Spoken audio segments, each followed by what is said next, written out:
We did it. We've teamed up, and together we've created something special. We are the Idaho Underground Sports Network, and we're changing the game. We're covering Idaho high school sports in a way that you haven't seen before. Together, we'll be providing weekly breakdowns and recaps while helping uncover Idaho's top talents at a deeper level. Trust us, you want to be part of this. Boise Sports Talk, EBC Media, and the Game Time Guru bring you Gym Session. Let's get to work. What's up, everybody? Welcome back to another episode of Gym Session. On behalf of AJ from EBC Media, Ty Spangenberg from Boise Sports Talk, as AJ would say, Mr. Viral, Ty Spangenberg. I am Shane Larson from the Game Time Guru. We are the Idaho Underground Sports Network, bringing you guys some high school athletic coverage, specifically here in the 5A SIC. But today we have a special episode because we're getting ready for the state playoffs. Again, Gym Session is the name of the show. The network is Idaho Underground Sports Network. Go follow us on Instagram. Go to @Idaho Underground Sports on Instagram and give us a follow. You're going to wish you did come state playoff time. We're going to be providing you guys some serious coverage. The way that we do things, if you guys haven't done so already, checking out our page, is obviously throughout the week, we're going to be providing you guys with posts and so forth, kind of giving some updates, some cool graphics. That's where Ty is just an expert, just master at the graphics, dude. You guys haven't seen anything like it in Idaho, at least, for sure. Check out the posts and everything. But on game day, we always are providing the updates and highlights on the stories. We're going to give you in-game, like in-depth, fun, at the game, on the field coverage of what the atmosphere is like, so you guys get this different viewpoint of the game. So follow us on Instagram @Idaho Underground Sports. Again, we are also on Twitter. This is one we're building out. Twitter's new to us. We're still building it slowly, but go to @ID Underground SN. It stands for Idaho Underground Sports Network. ID Underground SN. Go follow us there. We appreciate those who already have. We're building a small following there, but we're going to continue to build this out. Again, it's just a 3-man show, and then we got Coach Mike too, so I should say it's a 4-man show. But we got us building this out right now, so give us some time. Be patient with us as we continue to build this network. As we get started, I want to give a shout out to our sponsors. First one being Eagle Ridge Apparel. Eagle Ridge has done such a good job with the merchandise. You guys have seen some of the shirts that have been out there, the sweatshirts, everything. Like you'll see AJ out at the games. We've been doing some giveaways with some hidden gym t-shirts. All of the merchandise, Eagle Ridge, give them a shout out. They're awesome. Josh Swinson and his family, we really appreciate them. And now we also want to say thanks to D1 Training out of Boise. They are our official sponsor for our hidden gym t-shirts each week, and we want to give a massive shout out to them. Tanner Lowry for getting a hold of us and being willing to help the network. If you guys want to work with us, let us know. We're here to help and build this community. We want to keep doing things the right way. All right, big time stuff coming up for the state playoffs. We got all the housekeeping items done, but I want to talk about this with you guys. Last week I happened to be in Mexico, bummer, right? But I was enjoying the coverage of the SIC championship game between Rocky and Mountain View. Okay, this was the big one that everyone was wondering, okay, can Rocky get it back? Can Rocky get it back? But Mountain View ends up coming out on top, and you two were there to cover the game. Great coverage. I actually watched it from my resort on my phone. It was amazing. You guys did a fantastic job. But I want to hear some breakdown of this game, starting with Ty Spangenberg. Ty, break down what you saw from Rocky and Mountain View, and were you surprised at all with the outcome of the game? Surprised with the outcome, yes. With the victor, I guess, maybe not necessarily, but the way that the game transpired really wasn't quite what I would have imagined going into it.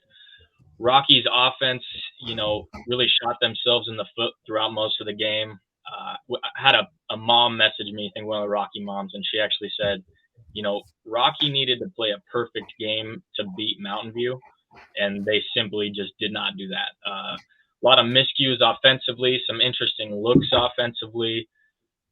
They didn't play a clean game. I don't know, what kind of factored into that, just any given Friday, right? But Mountain View did exactly what we're used to seeing from them. Defensively, they controlled the tempo of the game, stout tacklers throughout the course of the game, all over the field. I mean, this defense is a unit, and they continue to play like it once again here Friday night. Quintez Evans, he did his thing as well. They controlled the tempo with that physical offensive line and that, aggressive defense. So they played their game. We've talked about it before. It's not the most exciting football to watch, but it's a well-oiled machine that just continues to truck. So right now they've 1,000% legitimized themselves as the team to beat, and it's going to be a fun playoff. But love to hear what AJ has to say about it. Yeah, man. I mean, you said it. Not the most entertaining thing to watch in the entire world, but at the same time, appreciate what Mountain View is able to do. I felt, first half was kind of everybody's feeling each other out back and forth, 7-6 at half. And then Mountain View just completely took the game over. They forced a ton of turnovers. Rocky couldn't hold on to the ball. Rocky dropped 2 pick sixes that I think would have completely changed the game. Both times could have changed the game.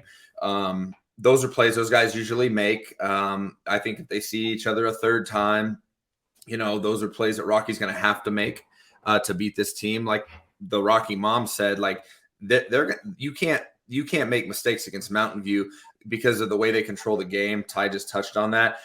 I still believe, based on what I've seen, and we're going to see Coeur d'Alene, Highland, Rigby, some of these teams play Madison and see what they got. But I still think that the Mountain View offensive line is the best unit I've seen at any position group this year thus far. Quintez Evans had 180 plus yards. That's the second time this season I've watched Rocky in person give up 180 plus yards. Mind you, it was probably the top 2 backs in the league with Evans and Fafita that did it. But I'm starting to worry about that. I'm starting to worry about the way they're getting, I don't want to say pushed around up front, but from the first play, the first 3 plays of the game were run plays to Evans, and it was big hole, big hole, big hole. And it's like, uh-oh, here we go again. And that seemed to be the theme. Like I said, Rocky had some chances to be in that game, make some plays, flip the script. I really was impressed, even though the numbers weren't like gaudy or anything, with Dawson Wall. He seems more confident. He really trusts Sotomayor to go up and make those plays, and Sotomayer's become one of the best players in the league, one of the biggest weapons in the league. It took him a couple weeks to get going. Ty, you and I talked about that. But defensively, the best defense I've seen this year is Mountain View. Meridian and Rocky are right there for 2-3. If Meridian's healthy, we'll talk about them in a minute. Their depth is not quite the same as these other 2 teams, but Mountain View's defense is senior loaded. Along with the guy, Mason Childs, Owen McBride, these younger guys who are balling out. It just seems to be contagious, which for me shows the leadership on that side of the ball. I mean, a guy like Rylan Elliott goes out, who I thought that was going to affect them big time. But then a guy like Aiden Whipple gets back, and he's balling. He's making plays. So they're just so deep and so loaded on defense. And then they've got the best position group, I think, in the league on offense. They're going to be tough to beat, especially being at the very top of the bracket where they get all the home games. So it's going to be fun to see what Mountain View can do. But I do think Rocky has the easier side of the bracket. I haven't seen everybody play. I think they're going to probably maybe see Highland again in the second round. That was a last play of the game type game the first time they played them. But yeah, I think these 2 teams can see each other again. But good football game. Mountain View dominated ultimately, which kind of blew my mind. But fun game to watch. A lot of good football players. So will be interesting to see if they play again. This is what it reminds me of. Back when I was in high school, there was it was the year after I graduated. Meridian was on a roll, right? And they had lost to Lake City in the first game of the season, which was like a bummer because the year before we had won state. I was at that game to go watch my friends that were still in high school play. And I remember at the end of the year, they get to the second round. It's the semifinals at that time of the state playoffs, and they were facing off against Lake City up in Coeur d'Alene. And I went to that game, and I remember thinking, oh man, Meridian got so much better over the course of this season. This and that, like they're going to dominate this game. Like they're totally going to get them. What I didn't realize is how much better Lake City had also gotten, and Lake City ended up absolutely smashing them in the mouth. Byron Hout, former Boise State Bronco linebacker, was there, just absolutely crushed them. And that's when I was like, yeah, the blunt punch, you know it.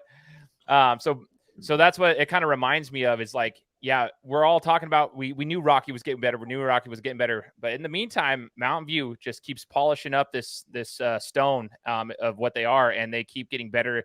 They're not the flashiest, but they're a very well-rounded, well-oiled machine, as Ty said. I think they've consistently proved me wrong throughout the season, and I think that's a good thing. It's awesome that they can answer that and continue to do things. I'm curious to see, though, because even at any level of football, it is very difficult to beat a team 3 times. One time the Cowboys had to play the Giants in the playoffs. They went 2-0 against the Giants. And this was like in 2007, no, 2008, the 2007, 2008 season. They go in there, Giants beat them. Giants ended up beating the Patriots in the Super Bowl, beating the undefeated Patriots in the Super Bowl that year.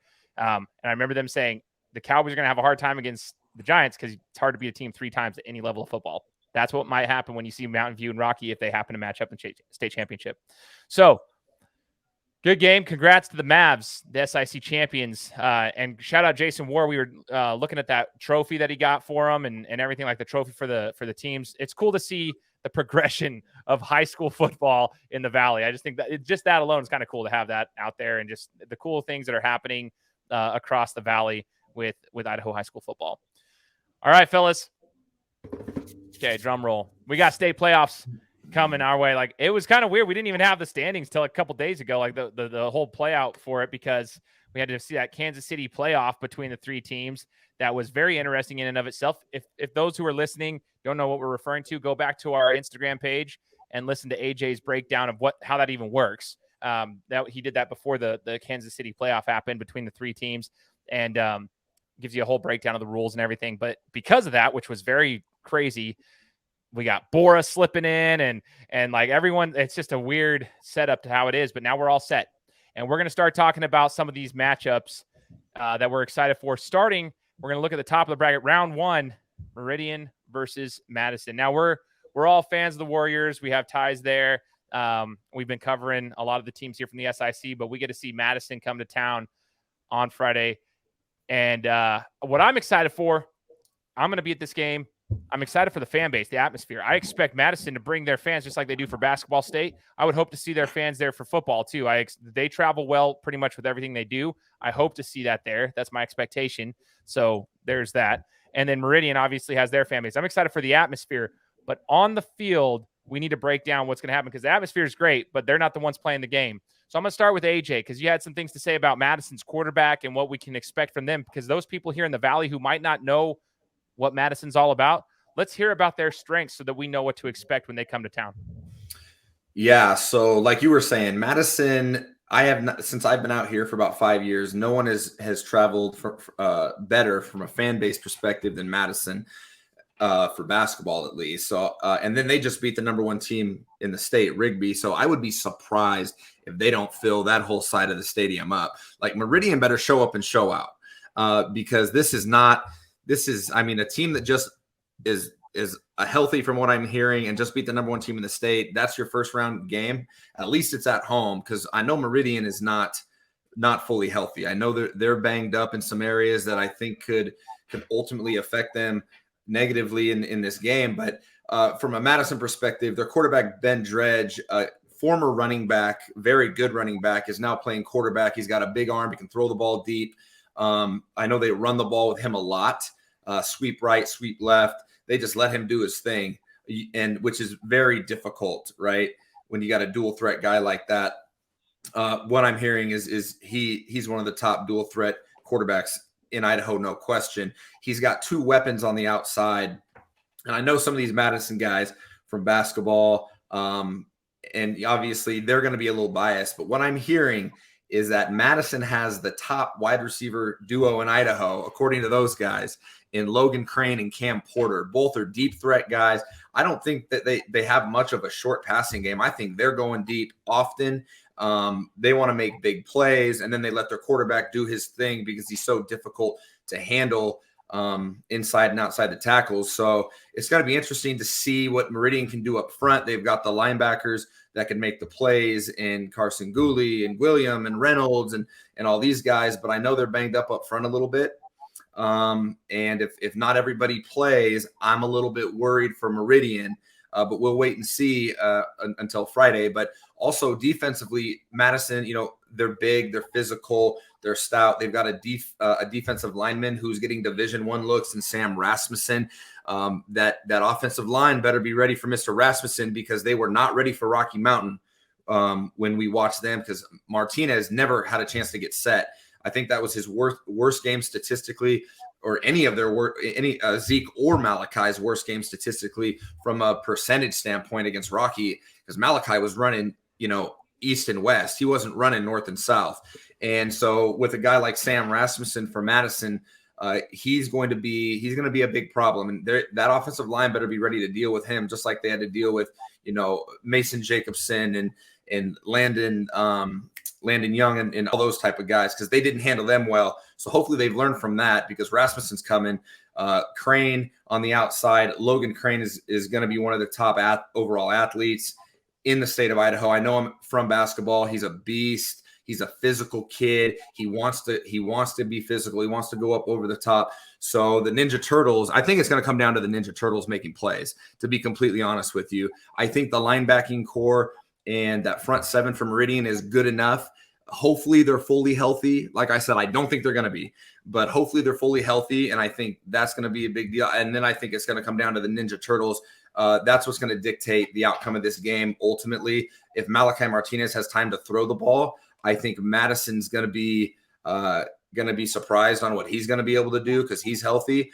It's going to come down to which receiving core makes plays for me. I don't know enough about Madison, but I know what I'm sharing here, and I think it's going to be the best game of the first round, and I cannot believe that I'm not going to be here for it.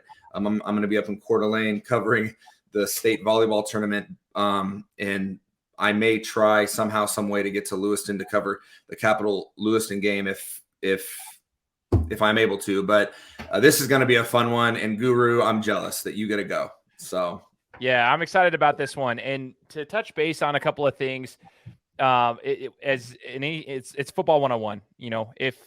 If your strength is your receiving core and they're going to go deep, you've got to make the quarterback uncomfortable, and that's where pressure up the front's going to be the biggest thing. But rumor has it the Madison quarterback can run, so you're going to have to contain him, and that's tough. You got to be very disciplined on defense. And I love how you mentioned the Ninja Turtles. Yeah, like, you guys got to make plays when the ball's up in the air. You're going to have to make those plays. You're going to knock the ball down. You got to get there. You got to get in their face. But ultimately, in my opinion, you've got to be able to – that starts at the line. And I think that's common sense in football, right? It starts at the line. But you've got to get pressure. You got to contain him and make it uncomfortable. If he gets the pass off, great. But you've got to make him uncomfortable so the pass isn't as, completely accurate. That's just common sense. But easier said than done, too. But Meridian, if they want to win this game, they're going to have to get physical. They are capable of doing that on the offensive side of the ball. The best defense is a good offense. That's what they always say. Chunk the clock down, wear them out. Like, make sure that you're getting those plays and, converting those long drives into touchdowns, not field goals. And you're doing those things because come the third, fourth quarter, when you have those body punches over and over and over again with, 4 or 5 yard runs at a time, a team will wear down, especially when it's cold outside and the nerves are getting to you and everything. Then you're forcing them to pass so the defense knows exactly what's coming. That's where Meridian has to win it, is up front, and specifically on offense. I think their best defense is going to be a good offense. They can't be going 3 and out and giving Madison the ball fully healthy, without any, they're not tired. They're just ready to go. You can't do that. You gotta keep them out of their rhythm. And that's, it's like throwing a jab here and there and a counter hook. You just got to keep them off their rhythm a little bit so that they're not as precise. Ty, any thoughts on this game before we move to the next one? Yeah, you guys mentioned the matchups up front on the offensive line for Meridian is going to be the biggest dictator in allowing Meridian to get their offense going. And to that point, what kind of scheme is Meridian going to come up with offensively this week to get things going? Because when they've played in big games, they haven't quite had that balance that I would like to see from them. They've got the running backs, they've got the receivers, and they've obviously got the quarterback.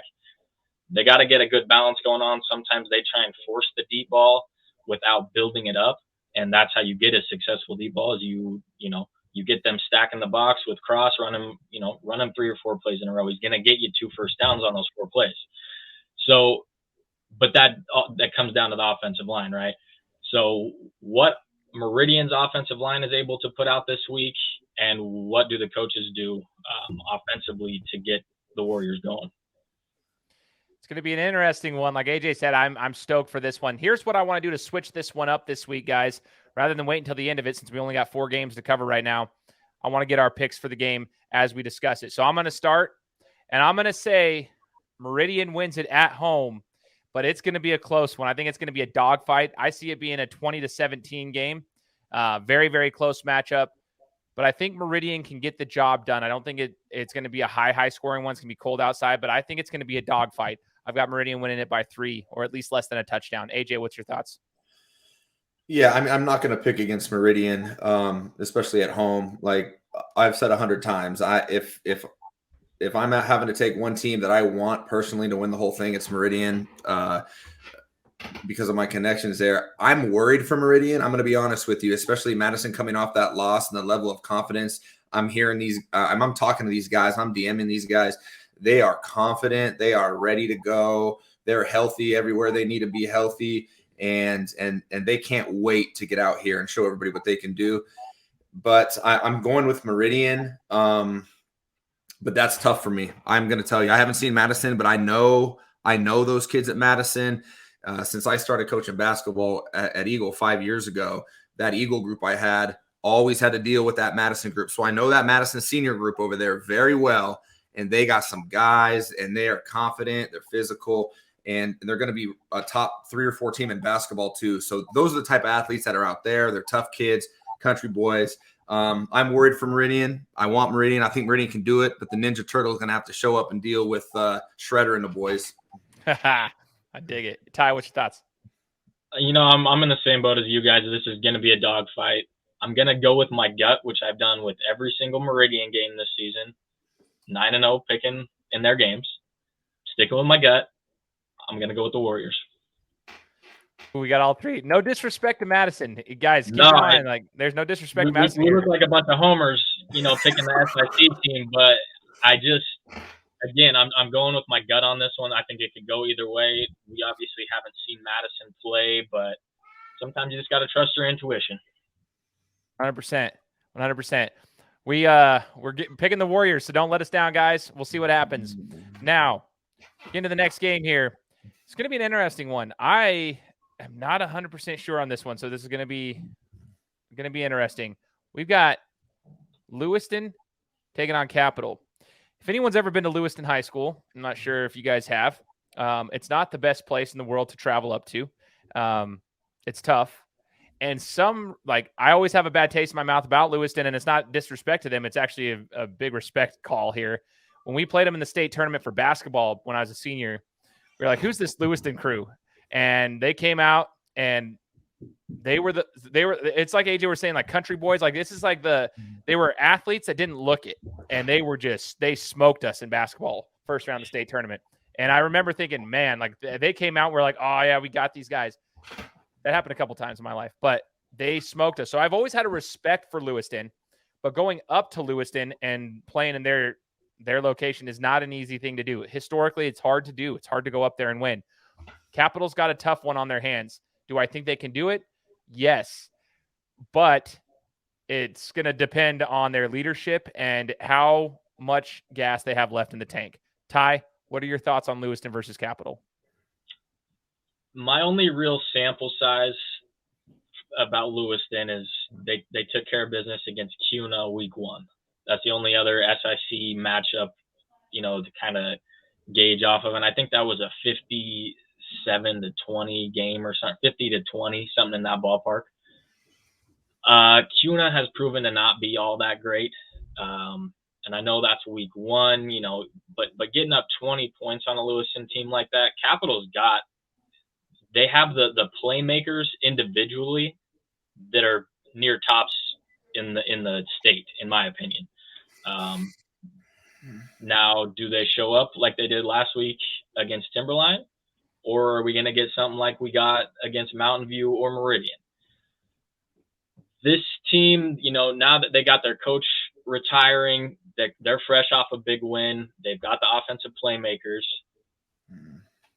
I would love to see Capital go to Lewiston and get a big upset win, because that's what it would be. It would be an upset. We just got to see where these Eagles kids are at mentally. and who shows up to Lewiston ready to go. 100%. That's what I'm wondering too. Like, if the going gets tough, who's going to step up to be a leader? It's the state playoffs. Like, things happen. That Mountain View game, we saw a different side of them. They lost, but they did it with dignity, and they took the L. They fought to the end, took the L. Then they bounced back, get a big. Well, I think they lost to Borah the next week, also, right? Is that correct? They lost to Borah. So two rough losses, but then followed it up by a huge win to get them into state. So, much like Madison, they could be riding a good wave here and take that into this round and come up with a big win. It's going to be a tough one. AJ, what do you think about Lewiston Capital? Do you got any insight on this one? Yeah, I know some of these Lewiston guys as well from basketball. They played Eagle last year in the state playing game up there in Grangeville, and some of those guys are back. Their quarterback, Jace McArcher, he's their best basketball player. He can play. He's got an arm. He can run. I know Lewiston probably plays faster than any team in Idaho. They're like the Oregon Ducks 10 years ago, a play every 20 seconds. They're trying to just wear you out. So Cody Walk, Tucker French, Will Kovac and the boys, they better be ready to roll, and they better be locked in. They're going to have to react quickly, make plays on defense, because Lewiston is a rhythm type of offense. And if you can punch them in the mouth, I think they'll have a shot. I know Lewiston's defensive line, I believe, is their best position unit on the entire team. So that's going to be interesting to see how the Capital offensive line deals with them. At the wide receiver position, I think it's Jared Jelink is a weapon out there. He's McArcher's favorite target. And so they've got some guys. Chase Hepburn, I'm hearing, is one of the best running backs in the state, physical back, really good athlete. He's going to be a guy that they're going to have to stop. So the defensive line for Capital and the offensive line, as we know, it's always one up front. We always hear that about football. I think that's what this is going to come down to. I was thinking about this last night about what Capital was going to need to do. And this is not a call out. This is more of a shout out based on potential. Ethan Castillo needs to have a big game. Ethan Castillo is going to show up in any game, and he's going to be a mismatch. Ethan Castillo has had some huge games this year, but he has not played his best football against the best competition. We've talked about that. Once again, they're going to go to a place where I was talking to Mr. War, Jason War, the West Ada District AD, shout out to our guy, and he said he cannot remember a team from down here in the West going up there at Coeur d'Alene or Lewiston or whatever since 2009. And don't quote him. He wasn't looking at a piece of paper or anything. He's just trying to remember. And he goes, I can't remember a team going up there and winning this game since 2009. And I was like, he goes, it's so difficult to go up there and win with the crowd and, and all the different things going on. So I don't know if Capital is the team mentally that's going to be able to go up and do that, honestly. And for that reason, I'm going to end up picking against the Eagles, a game that I'm going to make a serious effort to try to get down to from Coeur d'Alene. I don't know if it's going to happen, but I think this is going to be a tough one for Capital. But like Ty said, Capital I would be surprised if Lewiston had more dudes than Capital had, right? Avery Downey, Nate Cherry, Max Clark, who, may end up being the offensive player of the year in the SIC for us, depending. I mean, you've got all these guys that can do all these things, but can you put it together? I think the mental aspect of it is going to come into play here. And I just don't trust the Eagles in that case. Yeah, I'm with you on this. And it kind of goes back to what I was trying to say do they have enough gas left in the tank as well? The high-paced, fast-paced offense, it can work against a team if that's the team, if you can get the stops on them. I've seen that happen multiple times. At Oregon, most of the time they were doing great when they were in those heydays with, Chip Kelly and all that stuff. But there were times where if they got stopped 3 and out, maybe 2 3-and-outs in a row, all of a sudden their defense is now right back on the field. So that's the disadvantage. However, I don't know from what I've seen with Capital if that will happen, because you've got guys playing both sides of the ball. And I mean, you get, and most of those guys playing both sides of the ball are their best offensive players too. So like you wear them out really quickly on the defensive side of the ball. Most of the time you get tired by the third, fourth quarter. Yeah, come second quarter, you might be a little bit exhausted, and that's where the game could kind of get out of hand. that's where I'm struggling too. I think Capital's got the guys to do it. I think if you roll Clark out there and he has an efficient game passing the ball, if Castillo has a good game, Walk has a good game, Downey has a good game, like if everybody just does their job, they'll be right there in it. But they better be ready to, get some Gatorade, because that's going to be a tough one. They're going to be exhausted. So let's take our picks. Starting with me, I'm actually going to go with Lewiston on this one. I think it is very difficult to play up there. It's a difficult stadium. It's a difficult city to be in anyways. Tough place to be. It's tough to travel and play anyways. And that's a tough one. I think Lewiston's going to get that one. Ty, what do you think? I would love to pick Capital. I just don't think I can do it. The fast-paced offense, going against the two-way guys on Capital, terrible combination for a team that we've seen visibly tired. I got to go Lewiston.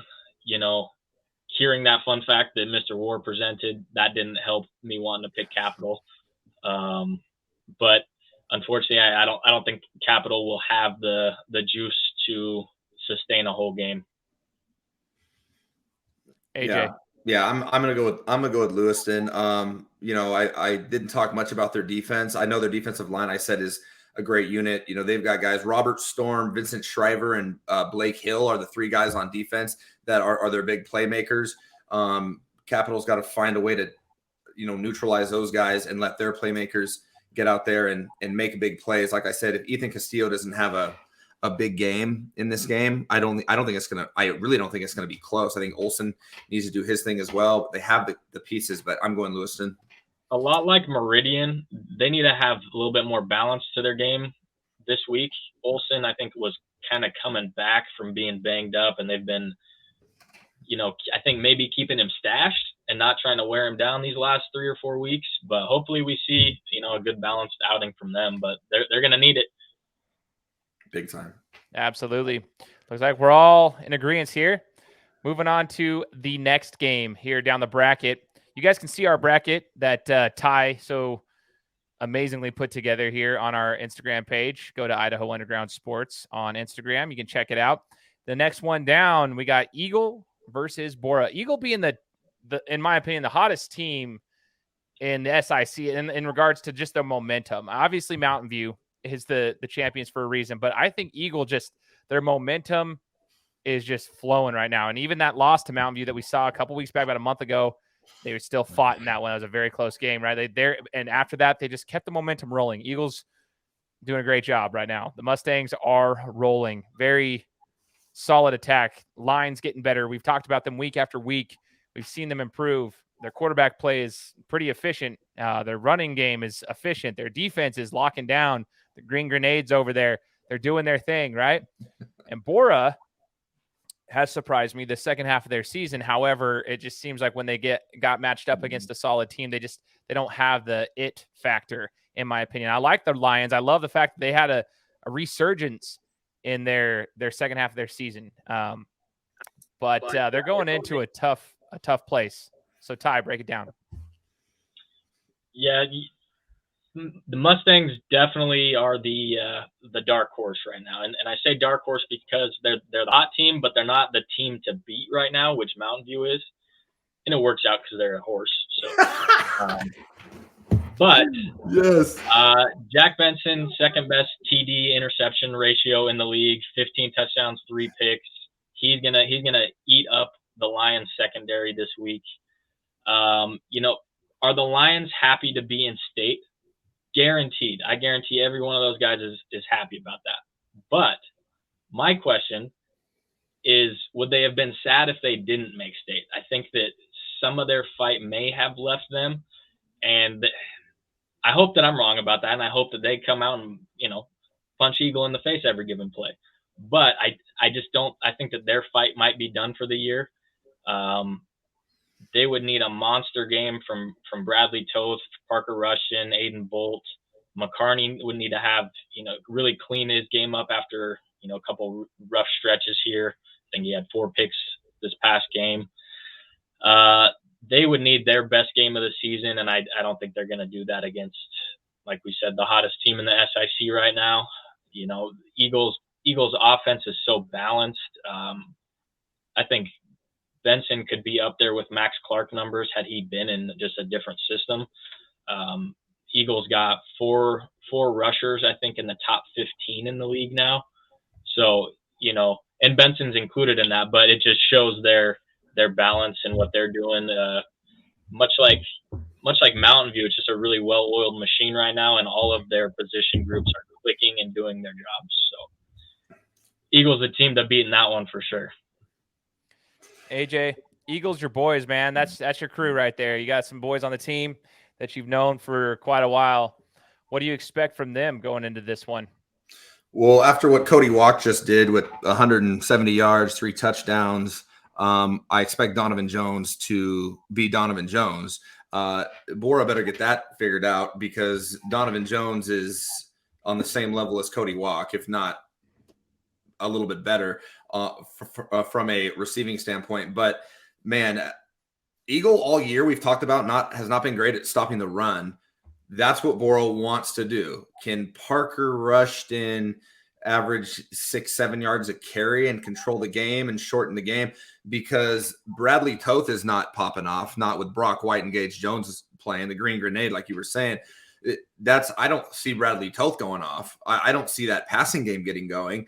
It's going to have to be, for me, Borah's going to have to play their best game of the year up front, and Parker Rushton's going to have to average 6 to 7 yards a carry, and they're going to have to finish off drives, and they're going to have to keep it close. And run the clock. I would try and shorten the game as much as I could. But yeah, defensively, they're not going to stop Eagle either. They're going to have to hope for some turnovers, some fumbles, some dropped passes, some tip balls for interceptions, which they've got guys on defense with Bradley Toth and Trace Freeman and those guys who can make some plays and do those things. Loudon Hudson, they've got some serious guys on defense. Do I think it's going to happen? Absolutely not. But I am interested in seeing how many rushing yards Parker Rushton ends up with, because I think they understand that Eagles not a team that has done well at stopping. They've gotten better since the start of the year when Seth Noth ran for 327 and 5 touchdowns. They have improved, but I don't know if Borah's going to have enough in the tank. Like Ty said, I think it really comes down to, they're happy to be here? Yeah, great. If they wouldn't have made it, I think they would have been okay with it. And because of that dynamic, I think this ends up being a blowout, actually. But does Borah have the personnel to make it a game and keep it a game for a while? Yes, certain things are going to have to happen. But Eagle is a team that I'm looking forward to playing up at Coeur d'Alene next week. So we will see. Happy for Borah. I would love to see them put out a great effort and make this a game, but I don't see it happening. For sure. The only thing I'm likening this to is the Timberline Eagle game from a few weeks back as well, where Eagle got off to a very, very rough start. It was a very, very boring first half, and that was the whole concept of don't play with your food, just eat it kind of concept that I had mentioned before. They were playing with their food, and Timberline was staying in the game, and in fact, Timberline should have probably been up in that one at times, and couldn't convert. And then all of a sudden, second half came around, and Eagle changed up the game plan. They just ran it right down their throats and just took over the entire game. They just had to figure it out. State playoff time, typically you don't have a full half to figure it out. However, with this particular matchup, I don't know if that would necessarily be a problem. I think Eagles just more talented, well-rounded machine. They're rolling right now. They know what they're doing. I don't expect them to come out too slow, but that's the only way I could see Borah sticking in this one is if they had a game like they did on their homecoming game. The reason I say that is because that homecoming game, it was a hyped up week. The students were excited, all this stuff, and it felt like the kids kind of lost focus of the football game. This is another hyped up week. The students are excited. Let's see if they're focused when they come into play. But I expect Eagle, they've learned from those lessons, right? They've learned that's the whole point of a season is you grow. I don't expect them to make the same mistake. I think Eagle runs away with this one. And like you said, AJ, it's a blowout. I think we're all in agreement here too with Eagle taking out Borah. Not too much to say there. No disrespect to Borah. We're happy for you guys. We've loved covering you guys this season, but we do think that Eagle will be playing Coeur d'Alene next week. As we get to the next game, I'm stoked about this one. Okay. I'm stoked about this one. So Ty, you're going to this, right? You're going to Pocatello? Not 1,000% confirmed, but that's a plan. And I would say that no matter what, I'll make my way there and I'll get something figured out. So Well, on me being on the sidelines for that one at Holt Arena, I'm excited. You know, Skyview has been, near and dear to our heart all season long. Just a team with a lot of fight, a lot of heart, and they're fresh off of arguably their most dominant victory of the season, which is really great for those guys. They were loving it. Now they got to go down to Pocatello though, and I feel like much like going to Lewiston or having to go up north to Coeur d'Alene, nobody wants to go to Pocatello. That is not a place that you want to go. Hostile crowd, terrible drive. If you lose, you got 3.5 hours back on the bus thinking about it, right?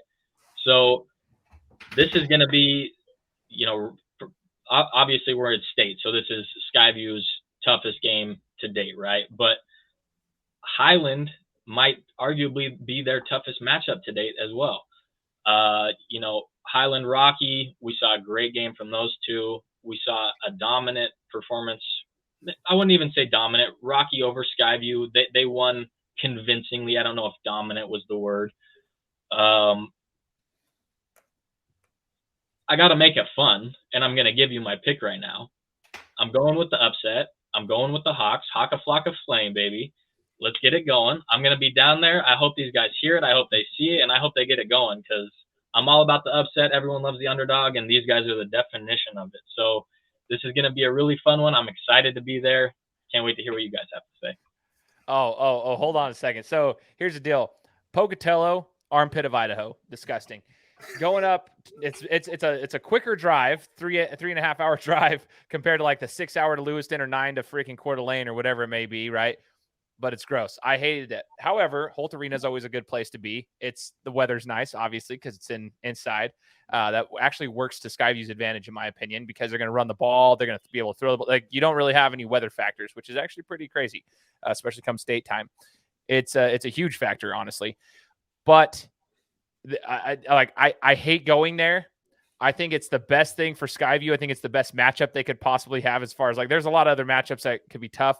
This one's going to be tough.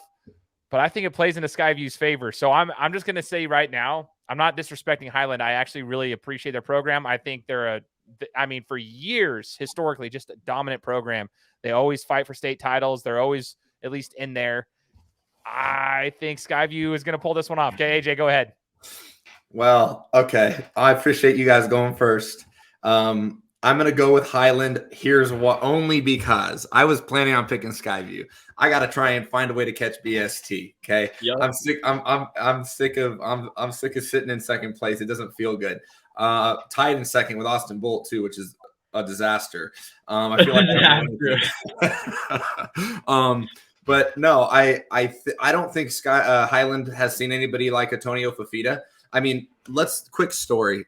Me and Ty are at the Skyview Borah game the other day, playing game to get into this spot. And Fafita is laying on his back, I don't know, fourth play of the game, just injured. Gets up off the field, leaves the field. Me and Ty look at each other like, oh boy, how is Skyview going to be able to figure it out? Camden Young, pick 6. He has 2 interceptions, 2 touchdowns in the first half. Fafita ends up coming back, having a game. Not one of his best games, but just kind of his presence made such a difference. And then he gets injured again, and he takes his shoulder pads off. In the middle of the third quarter, game is out of hand at this point. And we're like, man, hopefully he's not injured for next week. Like, he looks banged up. 3 plays later, dude puts his shoulder pads back on and goes back in the game. And I was like, and I asked him after the game, what are you doing? I'm here to play football. Like, oh my, dude is built different. That's the heart of their team. That is contagious. That's who they are. That's why I give them a shot in this game. Please believe, with the bright lights on, guys like Antonio Fafita are just going to be that much better. I hope Highland has a game plan to stop him. I think Cutforth has to play well. Pennington has to make plays. Young has to make plays like he did last week. Those guys need to continue to make plays. Judy and Mickelson up front are extremely important as well. Aiden Martinez being back is a huge factor for me. This is why I was going to pick Skyview in the upset. I'm going to take Highland just based on what I know they did against Rocky earlier this year. They're second over there. in the East. I know Rigby can play. I know Madison can play. So Highland being second says something about them. And I want to catch BST. So I'm going to go that route. I'm going to pick Highland. Skyview will forgive me. I'm Mr. Skyview fanboy, but I'm going to be at the state volleyball tournament covering their girls winning the state championship. So they'll forgive me, I think, for picking against them here. Don't want to do it, but because Ty went before me, I'm going to pick Highland. I dig it. And I want those who might tune into this. It might be your first time ever listening to us. And you're like, you guys are a bunch of morons, like SIC homers. They're just like the ESPN, SEC homers. Like, listen, we are covering the SIC. So we understand that. That's the whole point of our network. Right now, we are covering the 5A SIC specifically. So hopefully you guys understand that, yes, we have limited knowledge on some of these teams, and we're excited to cover them. We're excited to cover Madison, Lewiston, and Highland, and see these guys come here and play against some of the SIC squads. This is the beauty of the state playoffs, right? But we do have limited knowledge. We haven't been able to cover these guys like Coeur d'Alene and Rigby and whatnot. But we do have some love, and you're going to be like, oh, Skyview had all these losses this season. They're going to come up there. What are you talking about? But we do know who they are. So that's what we're trying to do here is shine a light on them too. Like, we know who Skyview is. They did lose a couple of games, like 4 in a row, I believe, at one point. But we know who they are. As you just heard Ty and AJ talking, like, they're built differently. They're ready for the moment, and they're going to come out here and play like it's their last game, because it could be. And that's how Skyview is just a bunch of dogs. And I know Highland is too. We don't mean it in any disrespectful way. We're here to cover the teams. You guys very well may prove me and Ty wrong. Who knows? But Skyview is a solid team, and that's why we're trying to, like, just know that we're not trying to show disrespect with our picks here.